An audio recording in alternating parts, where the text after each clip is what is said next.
ఈ పాలన అద్భుతంగా ఉంది. ఇదిగో ఈ పారామీటర్స్‌లో మేము సక్సెస్ అయ్యామని ఇప్పుడేమన్నా జనాలకి చెప్తున్నారా? జగన్ రాక్షసుడు, సైకో కాబట్టి మాకోటేయండి. ఎందుకు రాక్షసుడు, సైకో అంటే తనని ఇబ్బంది పెట్టాడు కాబట్టి. అంతే తప్పించి ప్రజలకి సైకోనా, ప్రజలకి రాక్షసుడా?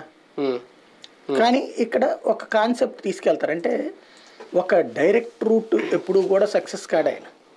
ఇప్పుడు ఆ రోజున ఎన్టీ రామారావు మంచోడు కాదు కాబట్టి ఆయన దించేయండి. మంచోడు కాబట్టి ఇవాళ రోజున ఎన్టీఆర్ వారసులం మేమే, మాకే ఓటేయండి. మద్య నిషేధం అన్నటువంటిది రాకపోతే రాష్ట్ర నాశనం అయిపోతుందని ఒక రోజున, మళ్ళీ మద్య నిషేధం అనేటువంటిది దానివల్ల రాష్ట్ర ఆదాయం పోతుందని మరొక వైపున. వీటిలో ఎక్కడ కన్విన్స్ చేస్తారు ఆయనకి ఆయన కన్విన్స్ అవుతారు. ఆయన కన్విన్స్ అయిన దాన్నే జనం కూడా కన్విన్స్ అవ్వాలని ఫీల్ అవుతారు. అదృష్టవశాత్తు ఏంటంటే అది ప్రశ్నించాల్సినటువంటి మీడియా అమ్ముడుపోతుంది, వాళ్ళ అమ్ముల పొదిలో ఉంటుంది కాబట్టి అది రాస్తుంది. సాక్షి రాసినా కూడా అది వైఎస్ఆర్ కాంగ్రెస్ పార్టీ పత్రిక కాబట్టి దాన్ని పట్టించుకోరు. కాబట్టి ఆయన అదృష్టం అట్లా నడుస్తుంటుంది.